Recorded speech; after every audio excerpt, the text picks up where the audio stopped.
ಒಬ್ಬ ದೈವ ಭಕ್ತ ಕ್ಷೌರಕ್ಕಾಗಿ ಕ್ಷೌರದ ಅಂಗಡಿಗೆ ಹೋಗ್ತಾನೆ.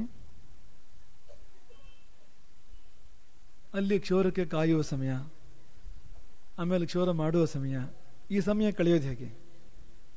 ಅದು ಇದು ಮಾತಾಡಿ ಪತ್ರಿಕೆ ಓದಿ ಆ ಸಮಯ ಕಳೆಯಬೇಕು. ಸರಿ, ಕ್ಷೌರ ಪ್ರಾರಂಭ ಆಯಿತು. ಕ್ಷೌರಿಕನೊಡನೆ ಮಾತು ಪ್ರಾರಂಭ ಆಯಿತು. ದೇಶದ ಬಗ್ಗೆ, ರಾಜ್ಯದ ಬಗ್ಗೆ, ಸರ್ಕಾರದ ಬಗ್ಗೆ, ರಾಜಕಾರಣಿಗಳ ಬಗ್ಗೆ, ಊರಲ್ಲಿ ಯಾರ್ಯಾರ ಬಗ್ಗೆಯೋ ಎಲ್ಲ ಮಾತು ಬಂದು ಕೊನೆಯಲ್ಲಿ ದೇವರ ವಿಷಯ ಬಂತಂತೆ.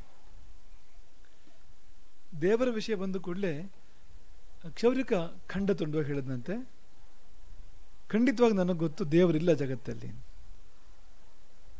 ಹೇಗೆ ಹೇಳ್ತೀಯ? ದೈವ ಭಕ್ತ ಕೇಳಿದ. ಅದಕ್ಕೆ ಸಾಕ್ಷಿ ಬೇರೆ ಬೇಡ, ಒಂದ್ಸಾರಿ ಬೀದಿಗೆ ಹೋಗಿ ನಿಂತು ನೋಡು, ಎಷ್ಟು ಜನ ಭಿಕ್ಷುಕರಿದ್ದಾರೆ, ಎಷ್ಟು ಜನ ಅನಾಥರಿದ್ದಾರೆ, ದುರ್ಬಲರಿದ್ದಾರೆ, ದುಃಖಿಗಳಿದ್ದಾರೆ. ದೇವರು ಅಂತೊಬ್ಬವನಿದ್ರೆ, ಅವನಿಗೆ ಕರುಣೆ ಮಮತೆ ಅಂತ ಇದ್ರೆ ಹೀಗೆಲ್ಲ ಆಗ್ಬೇಕಾಗಿತ್ತ? ಹೀಗೆಲ್ಲ ಆಗ್ತಿತ್ತ? ಮಮತೆಯುಳ್ಳವನಾಥನಾದೊಡೆ ಈ ಜೀವಗಳು ಶ್ರಮ ಪಡುವಬೇಕಿಂತು. ಕಗ್ಗದೆರಡು ಸಾಲುಗಳು. ಮಮತೆಯುಳ್ಳವನಾಥನಾದೊಡೆ ಈ ಜೀವಗಳು ಶ್ರಮ ಪಡುವಬೇಕಿಂತು. ದೇವರು ಸರ್ವಶಕ್ತ ಅಂದಮೇಲೆ ಅವ್ರ ಕಷ್ಟನೆಲ್ಲ ಕಳಿಬೇಕು, ಅವರಿಗೆಲ್ಲ ಸುಖ ಆಗುವಾಗ ಮಾಡಬೇಕು. ಅದಾಗಿಲ್ಲ ಅಂದ್ರೆ ದೇವರಿಲ್ಲ ಅಂತರ್ಥ. ಆ ದೈವ ಭಕ್ತನಿಗೆ ತಕ್ಷಣ ಕೂತ್ರೆ ಏನೂ ತೋಚಲಿಲ್ಲ. ಕ್ಷೌರ ಮುಗಿಯೋರಿಗೆ ಸುಮ್ಮನೆ ಇದ್ದ.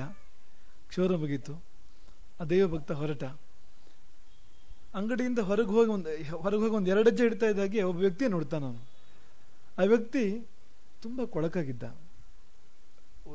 ಉದ್ದ ದಾಡಿ, ಏನು ಎದೆ ದಾಟಿ ಹೊಟ್ಟೆ ದಾಟಿ ನಾಭಿಗೆ ಬಂದಿದೆ, ಅಷ್ಟು ಉದ್ದ ಗಡ್ಡ.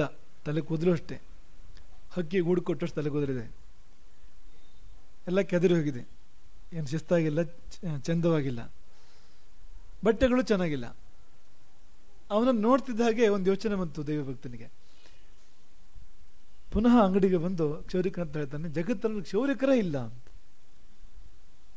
ಹೇಗೆ ಹೇಳ್ತೀನಿ? ನಾನೇ ಇದ್ದೇನಲ್ಲ ಸಾಕ್ಷಿ, ಈಗ ತಾನೇ ನಾನು ಕ್ಷೌರ ಮಾಡಿದ್ದೇನೆ. ಕರ್ಕೊಂಡು ಬಂದು ಅವನು ತೋರಿಸ್ತಾನೆ, ಆ ಉದ್ದ ದಾಡಿಯನ್ನು ತೋರಿಸ್ತಾನೆ. ಒಂದು ವೇಳೆ ಜಗತ್ತಲ್ಲಿ ಕ್ಷೌರಿಕರು ಅಂತಿದ್ರೆ ಈ ಉದ್ದ ದಾಡಿಯವರೆಲ್ಲ ಇರ್ತಿದ್ರ ಜಗತ್ತಿನಲ್ಲಿ? ಈ ಥರ ತಲೆ ಉದ್ದ ಕೂದಲಿಕ್ಕೆ ಹೆದರ್ಕೊಂಡವ್ರು ಇಂಥವರೆಲ್ಲ ಇರ್ತಿದ್ರ? ಅದಕ್ಕೆ ಕ್ಷೌರಿಕ ಸಮಜಾಯಿಷಿ ಕೊಟ್ಟನಂತೆ, ಅದರಿಂದ ಕ್ಷೌರಿಕ ಇಲ್ಲ ಅಂತ ಆಗೋದಿಲ್ಲ, ಕ್ಷೌರಿಕರ ಬಳಿಕ ಅವನು ಬಂದಿಲ್ಲ ಅಂತ. ಕ್ಷೌರಿಕನ ಹತ್ರ ಅವನು ಬಂದಿದ್ರೆ, ನನ್ನ ಹತ್ರ ಅವನು ಬಂದಿದ್ರೆ, ಅವನು ದಾಡಿ ತೆಗೆದು ತಲೆ ಕೂದಲೆಲ್ಲ ಸಣ್ಣ ಮಾಡಿ ನೀಟ್ ಮಾಡಿ ಕಳಿಸ್ಕೊಡ್ತಿದ್ದೆ ಅವನನ್ನು. ಅವನು ಬಂದಿಲ್ಲ ಅಂತ. ಅವ್ನು ಬಂದಿರೋ ನಮ್ಮ ಹತ್ರಕ್ಕೆ ಕ್ಷೌರಿಕ ಇಲ್ಲ ಅಂತ ಹೇಳೋಕ್ಕಾಗತ್ತಾ?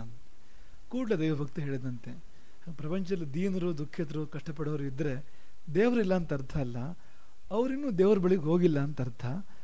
ಅವ್ರಿಗೆ ನೆಮ್ಮದಿ ಸಿಕ್ಕಿಲ್ಲ ಅಂದರೆ ನೆಮ್ಮದಿ ಸಿಗ್ತದೆ ಅಲ್ಲಿಂದ. ಎಂಥ ದುಃಖ ಇದ್ರು, ಎಂಥ ಕಷ್ಟ ಇದ್ರು ನೆಮ್ಮದಿ ಸಿಗ್ತದೆ. ಅದೇ ಇನ್ನಷ್ಟು ಬೇಕೆನ್ನ ಹೃದಯಕ್ಕೆ ರಾಮ, ನಿನ್ನಷ್ಟು ನೆಮ್ಮದಿಯು ಎಲ್ಲಿಹುದು ರಾಮ.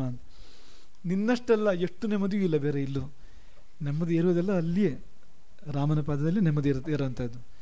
ಬೇರೆ ಕಡೆ ನೆಮ್ಮದಿ ಸಿಕ್ಕಿದ್ರೆ ಆ ರಾಮನೇ ಆ ರೂಪದಲ್ಲಿ ಒಂದಿಷ್ಟು ತೋರಿಸ್ಕೊಂಡಾಗತ್ತಾನ ತಾನು. ನಮಗೆ ನೆಮ್ಮದಿ ಸಿಕ್ಕಿದಾಗ ಅನಿಸುತ್ತೆ, ಆದರೆ ನಿಜವಾದ ನೆಮ್ಮದಿ ರಾಮನೇ, ಬೇರೆ ಯಾವುದಲ್ಲ.